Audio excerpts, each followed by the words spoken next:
All right. So what we've got going on tonight is really talking about the Maximus resets and what vehicles do it, and hopefully give you a little bit of clarity tonight when it's over and done with. So service, trust, and results. We start out all of our meetings this way, and it's Matco's commitment to enabling every franchisee to realize the dream of successful business ownership. We do this at Matco corporate side. We provide a service to you, the distributors, to hopefully build the trust to continue operating at a high level like we do, which are the results we need. And then, really, the only way we're able to do that is by what y'all do every single day out there, is providing the service to your customers, your technicians, your shop owners, doing what you say you're going to do, showing up every week to really drive that service to a level to build the trust and deliver the results you need to continue operating at that high level. Proprietary information night. I don't think there's really anything proprietary, but we are going to send out a follow up email. I will get it to Philip, and he can just forward it out to you guys. It'll have the meeting slides and PDF form. So if you need them for reference or anything, you'll have them. Plus, we'll also have attached to that email the order form. So if there's anything you need to take advantage of for inventory or sales that may pop over the next 10 days, you're more than welcome to take advantage of some discounts for being on the meeting. Tonight, we're really talking about what tools perform maintenance resets in the Maximus line, kind of what they are, and why we have them. Show you kind of the menu of them. We're going to go over all of them so that way you know what all of them are. And then we're also going to go in depth to a couple of screens to give you a little bit better of an understanding on that. And hopefully, what it is, guys, is just really trying to give you some information that, during conversations that you're having with your shop owners or your technicians on the store or in their bays, if something comes up to, they're struggling with something or they couldn't reset something, hopefully tonight will just spark a memory to where you can start having that type of a conversation with them to encourage at least looking at the tool, possibly taking the demo for a week, things like that. So maintenance resets are available on all of our Maximus scanners, the 3.0, the Flex Basic, and then obviously the Light as well. The biggest difference is the Maximus 3.0 and the Max Flex fully unlocked, they actually have 16 reset procedures available. Whereas the basic Flex and the Light only have 9 reset procedures in them. So that's really the biggest difference in between the four scanners is the amount of resets that they can do on this category. Okay. So what we're going to jump into is this is done off of Maximus 3. So what you see on this page will be very similar on a 3 and the Max Flex fully unlocked. Whereas we mentioned just a minute ago, the Light and the Basic Flex only have 9 procedures, which are going to really stem around the more common ones: brake reset, oil reset, ABS bleeding, IMMO, things like that. So what we're going to jump into is really just going through all these categories, let you know what they are, some information about them, and maybe even some shops or things that we could think of that would really, um, you know, cause reason for conversation at that type of a shop. But brake resets is really about the electronic parking brake.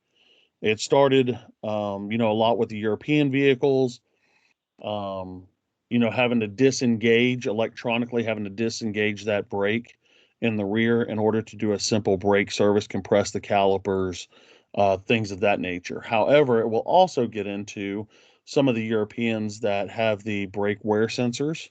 And I say European, but we have some domestic vehicles now that have it too. There's a 2015 Buick Regal that has brake wear sensors. There's a Ford F-150 that has the rear electric parking brake that has to be disengaged to do a brake service.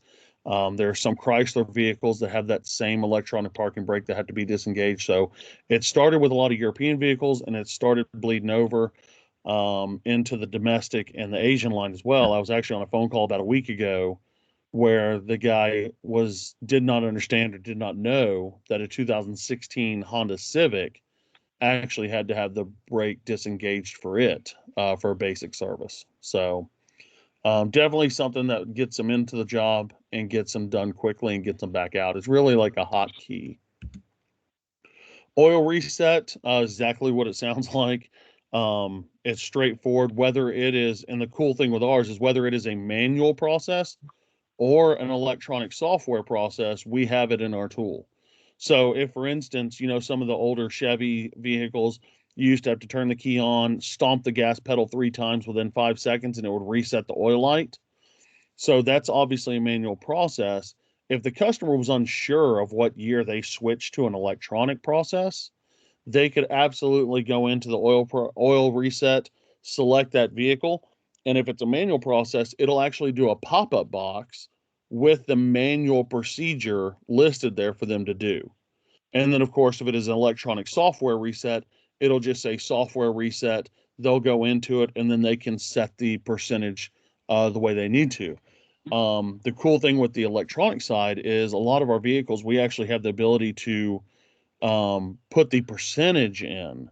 And what I mean by that is there are some vehicles out there that are full synthetic, and by manufacturer standards, they run 10,000 miles before the light comes on from the factory to do an oil change. So I personally don't care to go 10,000 miles in between oil changes. I'm just old school, mechanical, got to change the fluid. It's just my mindset. So on my wife's vehicle, I go in there and I actually set it to 75%. So that way I normally try and do them around 5, but I know if that light comes on, it's been 7,500 miles and I need to make sure I get it in there ASAP. The other thing I look at is if maybe they got an oil change, the light wasn't on at the time, so the lube tech or generally the new guy, right, that starts learning about changing oils, doesn't know it has an oil light reset, sends the car down the road, they take it on a trip or vacation, drive it 1,500, 2,000 miles, whatever, and come back and the light's on while they were on vacation, they don't have to set it back to 100%. They could actually put it to 60% or 50% or whatever the customer or the shop desires. So something a little bit different in the way we do things. Does anybody know what SAS is? SAS resets? Anybody want to give me a shot? So SAS is steering angle sensor. This was a big thing when it came out with alignments, and really, replacing a rack and pinion, a clock spring in the steering column, things like that. You had to set it up and actually zero out the steering angle sensor, or sometimes called the yaw rate sensor, in order to allow the check engine light to go off and clear it out and all that good stuff. It was a really big thing when it first came out because the scan tools had it. Now, a lot of alignment machines actually have it built into them now to where they can redo that part during the alignment process. So it's not as a hot commodity as it used to be, but there's still a need out there, especially for body shops, repair shops that may be dealing with, an airbag, replacing an airbag. They got to pull the steering wheel off, replacing the clock spring or something in the steering column, and they got to take the steering wheel off. This allows them to simply reset the sensor to zero and not have to put it on, an alignment machine, or if they don't have a alignment machine, sending it out somewhere. So there is a need for it still, and that's why we have it. Um, Battery resets, despite what you may have heard, it really all started with VW back in 1999 area, with making sure the car knew that the battery was changed in order to charge it properly. Of course, since then it's grown into almost all the European vehicles: Audi, Mercedes, BMW, and it's even started bleeding over into domestic. We've got Chrysler vehicles now that have this feature. Someone told me there was a Buick vehicle, I can't remember the model, that actually has this process as well. And what it is you've got to put in cold cranking amps, sometimes a serial number, just to let the car know that you changed it and it needs to be charging properly, because it can, over the period of time, destroy a battery. to where it really limits the battery life. So it's nothing like what some people have told stories where it's done it in a month or a week or 2 months. It's generally going to be over the course of time. I would say a year, 2 years, something like that, of constantly just not getting enough of a charge or too much of a charge. So that's what the battery reset's all about. ABS brake bleeding, straightforward, guys. It's really getting in there, performing the ABS. So anytime you're changing like a master cylinder, an ABS pump, it's really just trying to get the air out of the system so the brakes continue to operate at peak performance. We do have some competition out there that do struggle with the Toyota brand on ABS bleeds, but we do them very, very well. So we do have a slight edge out there. If you do have Asian shops, might be worth kind of poking around a little bit to see if you can kick up a conversation about it. Someone give me ETS reset. Come on, don't be shy. Take a guess. Electronic throttle body, right? So electronic throttle body uses drive-by-wire systems. A lot of people don't know that there's no longer a cable in between the gas pedal and the throttle body. It's now all sending electrical sensors, sending the current to a module, the module to the throttle body, opens the butterfly for acceleration. So a lot of times what this is about is really just either relearning the throttle body or a replacement. Sometimes if you take it off to clean it or if the battery gets disconnected, you may have to perform this throttle body reset in order for the vehicle to continue to idle and drive properly. So that's what that is, electronic throttle body resets. TPMS resets.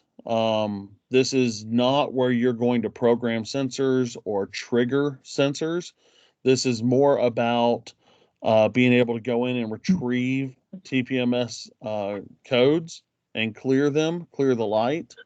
Um, the cool thing is, last year out of Expo, our new TPMS 2.0, we actually had an update a couple months later that actually gave the ability of our TPMS 2.0 tool the ability to retrieve DTC codes out of the TPMS module with the OBD2 module that goes with it. So pretty cool that our tool is able to do that. If they don't have our TPMS tool with the OBD2 module, they could definitely use the reset procedures here to get in there and do that function. GPF regens. This is really more about your passenger diesels. This does not relate to your heavy trucks, over-the-road tractor trailers. It's more your passenger vehicles, your Duramax, Power Strokes, things like that. The cool thing is with this is that it will actually give conditions to be met before you're able to actually force the regen or send it into a regen state. And one of the examples we pulled out that was just kind of in my thought process, I never would have done it as a technician, but on some of the 2000, I guess it's what is it, 2006, 7 era when they really started coming out with this product on the passenger diesels, the Dodge trucks, actually you have to lower the spare tire in order to run a regen. Otherwise it will fail. So I thought it was kind of neat because I never would have thought a spare tire would stop the engine from doing a task it needed to do, but it will. So I thought it was kind of funny. AFS resets, adaptive front lighting systems, really came out with Mercedes hot and heavy.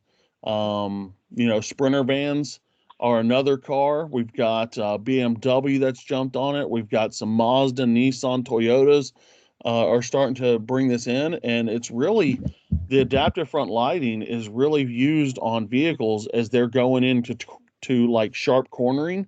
So as the driver turns the steering wheel, the lights will actually start angling to give them optimal coverage during driving in the nighttime.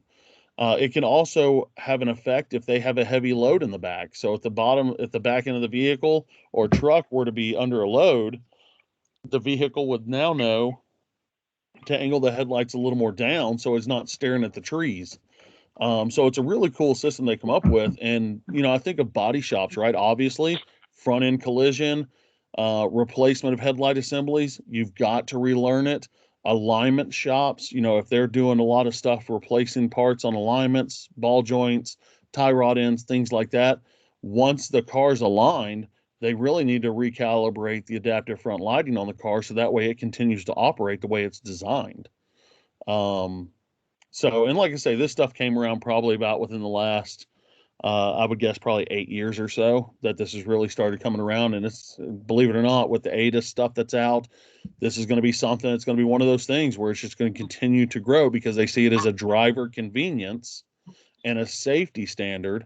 So more and more cars are going to start going this way. And we already have it set up as a hotkey for our technicians. EGR adaptation. This is going to be dealing with obviously exhaust gas recirculation system. And this process on some vehicles, when you remove and replace an EGR valve with a new part, you need to adapt it to the car. You need to do the relearn process for it to continue to operate the way it's supposed to. Typically, it's not going to be something you would do with disconnecting the battery or something like that. Similar to what the electronic throttle body, you some cases you would do that, but not typically with the EGR. So it's something that typically a computer remembers, especially if it's just something you're pulling it off, you're cleaning supports, putting it back on. Car's typically going to be fine. It's just going to be a new part that may give it fits and have to do this procedure. Gear learn, right? Gear learn, I always looked at and I was thinking, transmission, transfer case, maybe a rear differential is kind of what came to my mind when I saw this pop up for the first time. But really, what it is it's highly specific. It's for GM vehicles for 2010 and newer, and it's actually when the crankshaft position sensor is getting replaced. So when you replace that crankshaft position sensor on GM vehicles 2010 and newer, you actually have to go in and do a gear relearn in order for the car to actually start in some cases, but run efficiently in others. So some of that kind of threw me off, but that's exactly what the gear relearn is. However, right next to it, the gearbox is more what we were talking about with transmissions.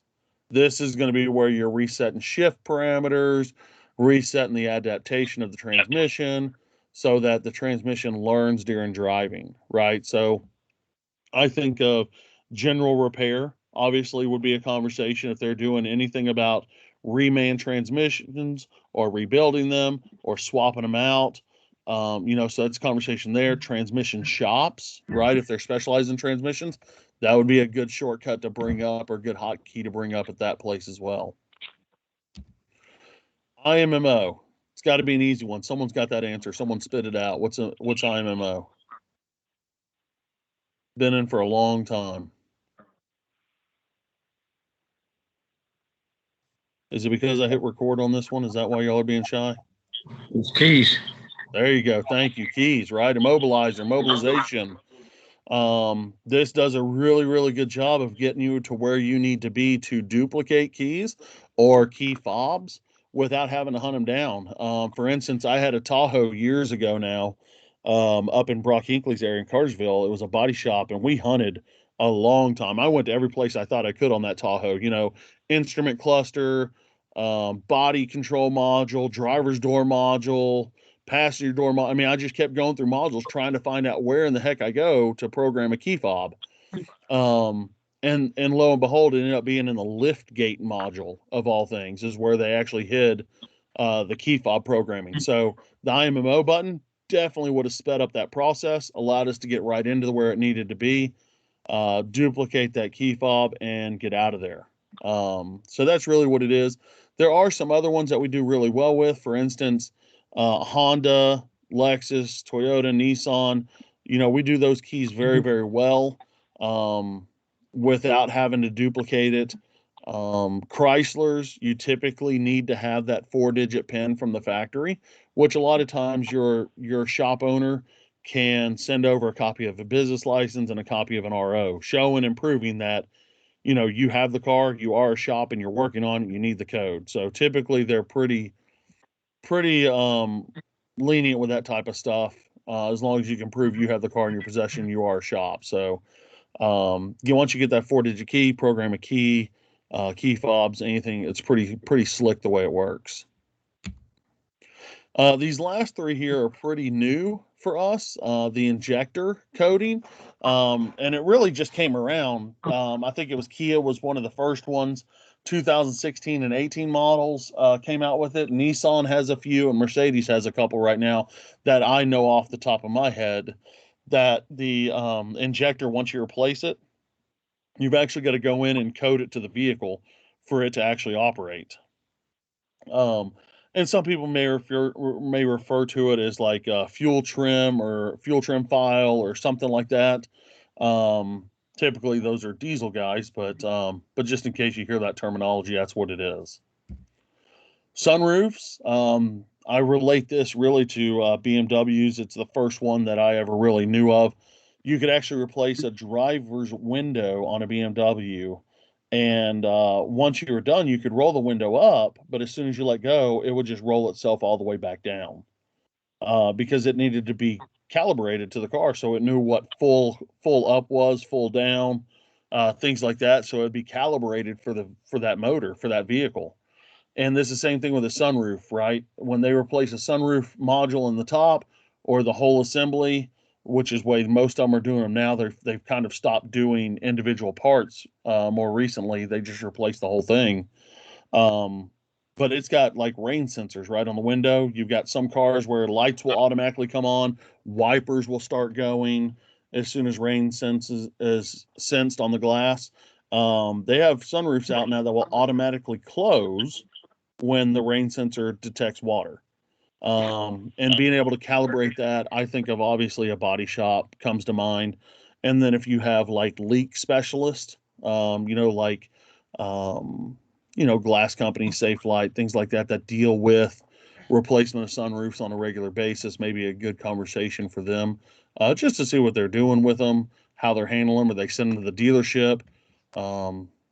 If they know you had possibility of it, what shops closer have it, would they be able to help out? Things like that. SUS, active suspension systems, right? This is hydraulic, magnet, air, calibrations. Really look at it for body shops, maybe shops that specialize in wheel and tires, definitely alignment with shops.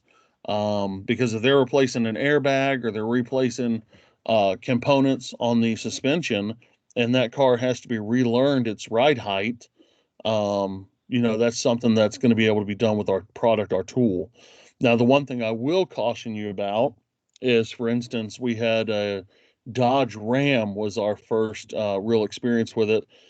We went in, we hit right, and as soon as you hit right, if you back out of that Ram, it actually would just lower it to its lowest setting and set it on the ground. And then you would have to go in and play with the values until you got it back to where it was supposed to be. So it took some time in order to do that. The best way is to make sure that they have repair information and they know what value to plug back into the car so that way it works right. But I just want to give that disclaimer that someone doesn't go in there showing it off and end up with a car sitting on the ground and trying to figure out how to fix it after that. So just to give you that heads up. Any questions on what we've covered with the resets before we go to the next couple of screens and wrap this up?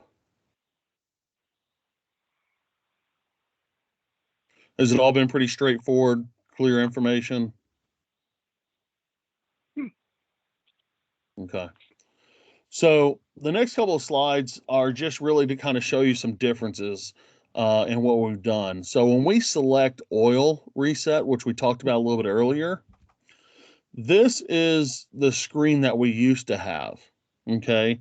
You would have your two versions of software. Down at the bottom, you would have your 6 buttons where you could touch, vehicle coverage, and it would pop up your vehicle coverage for oil resets. You could actually use the search function in the top corner. We recommend it, using it as a one word or an acronym search. It's not a Google search, so you're not going to be able to type in, questions and sentences here. But for instance, if you really wanted to look at like a TSX, just type in TSX and it'll drop you there. If you want to go look for Silverado, just type in Silverado to get you where you want to go quickly. Okay. Now, the introduction button was one that we love to talk about, and I always showed every customer I ever talked to referring a demo because this gives them a general overview of the vehicle's capability when it came to that software function. If I was in Ford, it would have an introduction to Ford. If it was in GM, it'd be a GM introduction. And it would show them the basic functions and then some of the special functions we do.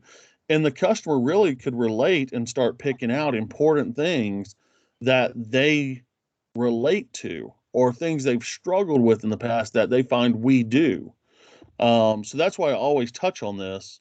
So the introduction is there, but now when you touch oil reset, this is the new way, right? We really felt like the introduction and what's in the update was very important for a customer to look at. So we decided to take the buttons away. As you see, you only have 3 buttons down there now, but this way it just starts with what's new. So you got a summary, the new functions that were added, and then if you just scroll up on that white page, it goes into the full introduction now. Not every tile has been switched over to this function yet. We are switching them over to it. Some of them still have the original way, which is looking like this screen with the 6 buttons at the bottom. Okay. So, but I just wanted you to be able to see the new screen and what we're trending to for all the other manufacturers. So when it all takes over, you're familiar with it. We still do have the vehicle coverage here, but as you can tell, it's done a little bit different. It's not the same layout with the search button in the bot in the top. You can actually do it by year, make, model, which is really, really cool to be able to narrow down exactly what the customer may be looking for quickly and a lot more efficiently than the previous search. So like I say, those are just some new screens that we brought up to make you aware of the changes that we're always trying to make for our customers to make it more efficient, saving time, generating more revenue for the shop. This is after we select our software version, right? So we just hit OK on the last screen. And now we have on this Nissan, we have the manual reset and we have a software reset. So now we can go right into either one. And really, it's going to be because the Nissan, the base model of this vehicle actually has a manual process, whereas the higher end Nissan version has the software reset. And a lot of the technicians already know this, obviously, by the base model or the one that has leather and the bells and whistles. Most of the time, they know which one they're going into. But the cool thing is that again, if they hit manual reset, it pops up the box, so they can actually have it there. So if it doesn't work, they can go straight into software reset. If they go into software reset and the car's not equipped with it, it's going to say not equipped, unable to complete, something of that nature to send them back here to the manual side. So it does kind of send them in a loop, but it gives them both options for that vehicle. So guys, that's really, maintenance and resets and what tonight was about. Like I say, these are generally short and sweet, which is the way I like them. I know it's taken time away from you and your family. I really, really appreciate y'all jumping on the call. I think these are worth it. I hope y'all do too. We continue to develop these to hopefully get y'all more and more information as we go through, our Maximus product. With that, guys, do you have any questions?